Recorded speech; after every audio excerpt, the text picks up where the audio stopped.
Ramona Sterling slammed the heavy oak door of her corner office, so hard the glass walls rattled. "Pack your things, Harlow. I won't tolerate rumors like that in my company," she snapped, her voice sharper than the Manhattan skyline outside. The words tasted like ash the moment they left her mouth, but she forced her chin up anyway. 48 hours. That was all it would take for everything she had built to begin crumbling around her. Harlow Quinn stood frozen in the doorway, her green eyes wide with disbelief. The assistant who had anticipated every need for the last 18 months looked smaller than ever in her tailored navy blazer. "Rumors," she repeated softly. "You mean the fact that I had coffee with a friend? That's what this is about." Ramona didn't answer. She couldn't. Because the real reason had nothing to do with coffee, and everything to do with the ghost of a girl she had buried 10 years earlier. The ghost who was now staring back at her with the same quiet hurt she had caused once before. Security arrived within minutes. Harlow gathered her few personal items without another word, her shoulders straight even as tears threatened.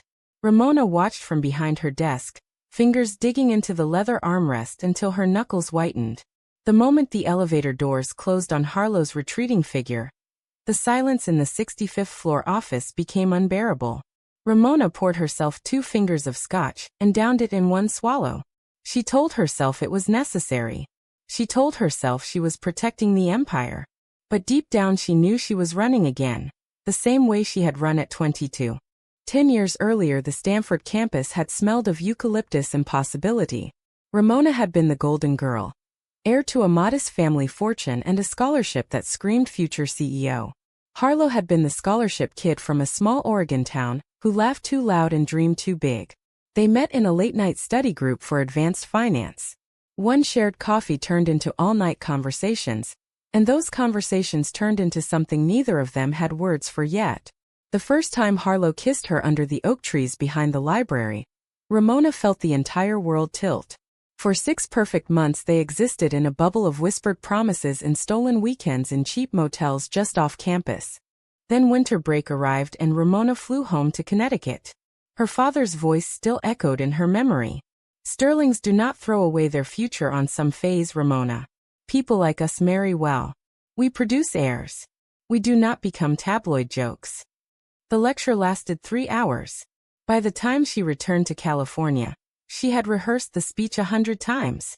She met Harlow at their usual bench and delivered every line with cold precision. "This was a mistake. I'm not like that. I never was." The look on Harlow's face that day had haunted her ever since.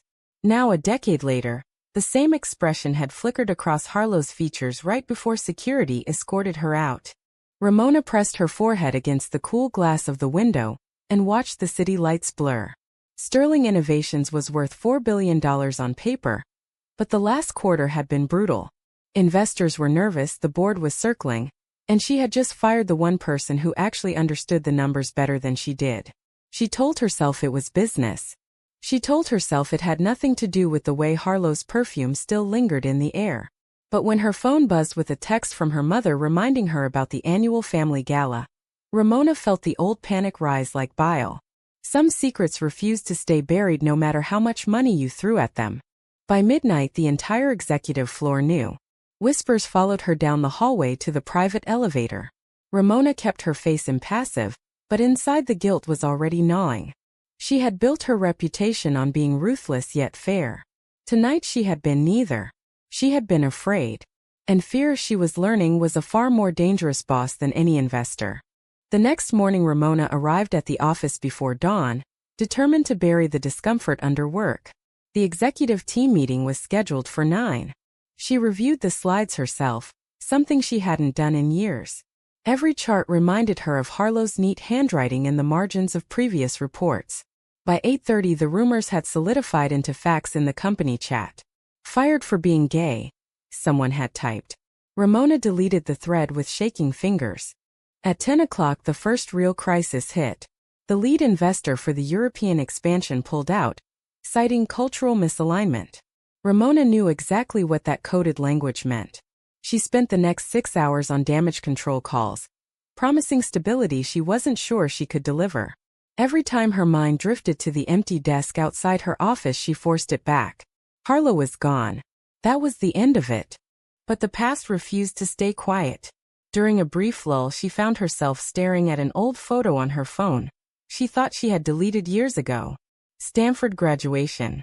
Harlow stood slightly behind her, arms wrapped around Ramona's waist, both of them laughing into the sun. Ramona had kept the picture hidden in a locked folder for a decade. Now she stared until her eyes burned. The memory played on loop. The way Harlow had whispered, "I love you," right before the shutter clicked. The way Ramona had answered with a kiss instead of words because saying it out loud felt too dangerous. Her father had called that same night after the ceremony. "I heard you've been spending a lot of time with that Quinn girl. People talk, Ramona. Fix it before it fixes you." She had fixed it. She had ended the best thing in her life with clinical precision. Harlow had left campus 2 days later without a goodbye. Ramona told herself she had done the right thing. The family business needed her. The Sterling name needed her. Love was a luxury she couldn't afford. Now, sitting in a $4 billion office with her empire teetering, she wondered for the first time if she had been wrong. The thought terrified her more than any boardroom battle. By evening, the board had requested an emergency session for the following afternoon.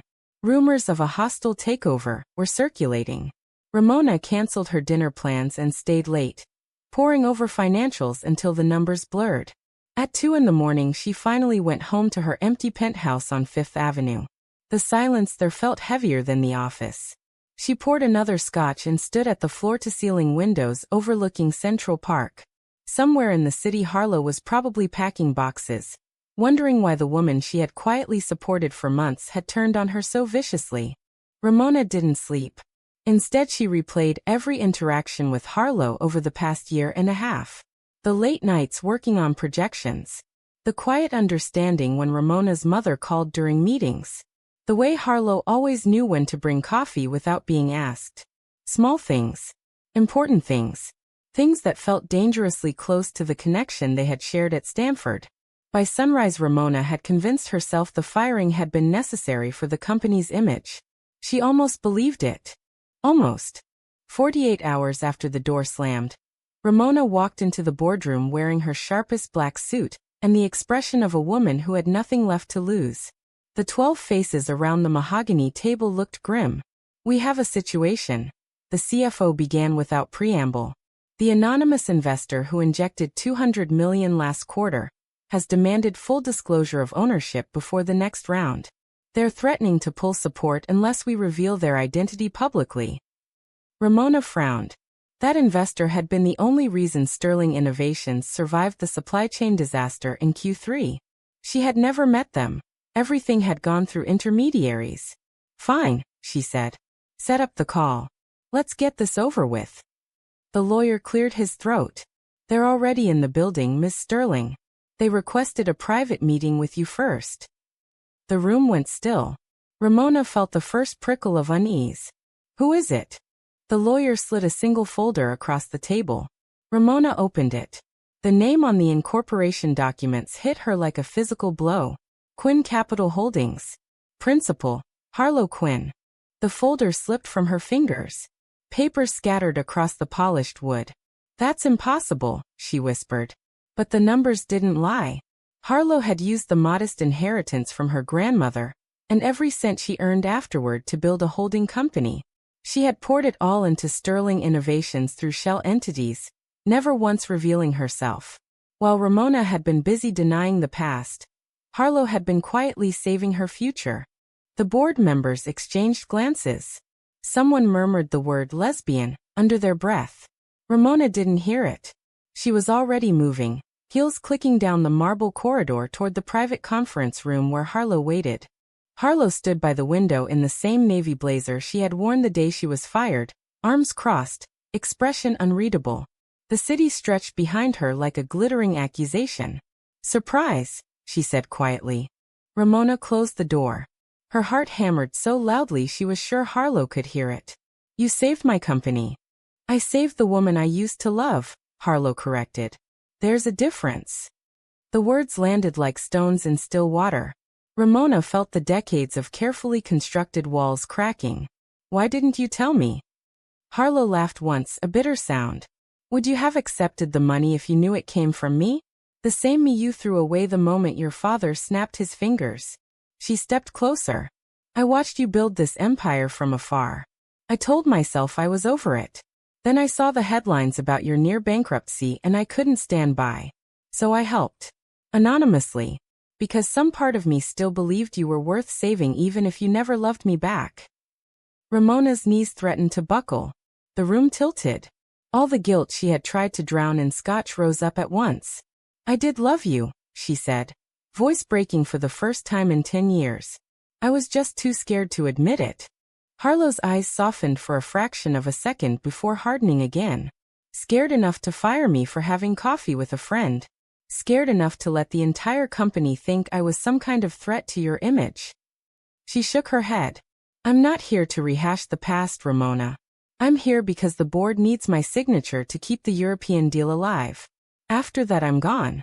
For good this time. The door opened behind them. Board members filed in, faces tight with curiosity and judgment. Cameras from the company's internal feed were already rolling for the official record. Ramona felt the weight of every eye on her. The woman who had built an empire on control was losing it in real time. And the only person who could save her was the one she had destroyed. The meeting lasted exactly 17 minutes. Harlow signed the documents with steady hands while Ramona sat paralyzed. When the last pen was capped, Harlow rose. My lawyers will handle the public announcement. I expect the company's statement to be neutral. No mention of personal reasons for my departure. She looked directly at Ramona. And I expect you to stop pretending this was ever about company policy. The boardroom emptied. Ramona remained seated, staring at the empty chair across from her. The silence pressed against her ribs until she couldn't breathe. She grabbed her phone and dialed the only number she still knew by heart. It went straight to voicemail. Harlow, please. We need to talk. Not as CEO and investor. As us. She hung up before she could beg. By evening the story had leaked. Sterling Innovations fires assistant over suspected personal relationship, the headline screamed. Social media exploded with think pieces about corporate homophobia. Ramona's own mother called 3 times. Each message grew colder. Fix this before it touches the family name. The words were identical to the ones she had heard at 22. History was repeating itself, and this time Ramona couldn't run. She drove to Harlow's apartment in Brooklyn without thinking. The doorman recognized her and let her up after a quiet phone call. Harlow opened the door wearing an old Stanford hoodie, the same one Ramona had stolen and returned 100 times during their brief relationship. You shouldn't be here, Harlow said, but she stepped aside anyway. Inside, half-packed boxes lined the walls. Ramona stood in the middle of the living room, feeling like an intruder in the life she had helped derail. I was wrong, she said simply. About everything. The firing. The denial. The last 10 years. Tears she hadn't allowed herself since college burned behind her eyes. I let my father's voice live in my head so long I forgot how to hear my own. When I saw you that day with your friend I panicked. It felt like Stanford all over again. I fired you because I couldn't stand the thought of losing control of my feelings a second time. Harlow leaned against the kitchen counter, arms folded. You lost control the moment you kissed me under those oak trees. The rest was just damage control. Her voice softened. I never stopped loving you, Ramona. That's why I invested. But love isn't enough when one person is still running from herself. They talked until sunrise. Ramona confessed every fear, every family ultimatum. Every night she had stared at the ceiling wondering what her life would look like if she had chosen differently. Harlow listened without interrupting. The old gentleness surfacing despite everything. When the first light touched the windows, Harlow finally spoke. I can't be your secret anymore. If you want me in your life, it has to be real. Out in the open. No more hiding behind boardroom doors or family expectations. Ramona reached for her hand. For the first time in a decade, she didn't pull away when the touch sent electricity through her veins. I'm ready to stop hiding, she whispered. But the world outside was not ready to forgive. The press conference was scheduled for Friday morning. Ramona stood at the podium in the company auditorium, heart hammering against her ribs. Harlow sat in the front row. expression carefully neutral. Behind the cameras, board members shifted uncomfortably. Ramona had spent the previous night drafting and redrafting her statement. Now the words felt inadequate. "I made a mistake," she began, voice steady despite the tremor in her hands. 18 months ago, I hired an extraordinary woman who helped build this company into what it is today. 2 days ago, I fired her for reasons that had nothing to do with her performance, and everything to do with my own fear. I was wrong. Terribly, unforgivably wrong.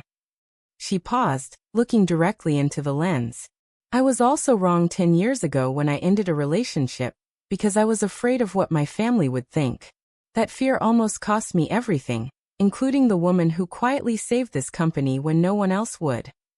Gasps rippled through the room. Phones lit up like fireworks. Ramona kept going. Harlequin is not just an investor. She is the reason Sterling Innovations still exists. More importantly, she is the reason I finally understand that love is not a weakness to be hidden. I am here today to apologize publicly and to ask for a second chance, both with her and with every member of this company who deserves a leader who lives her values instead of running from them. The questions came like bullets. Are you admitting you're lesbian? What does your family think? Will Harlow be reinstated? Ramona answered each one with a honesty that surprised even herself. When it was over, she stepped down from the podium and walked straight to Harlow.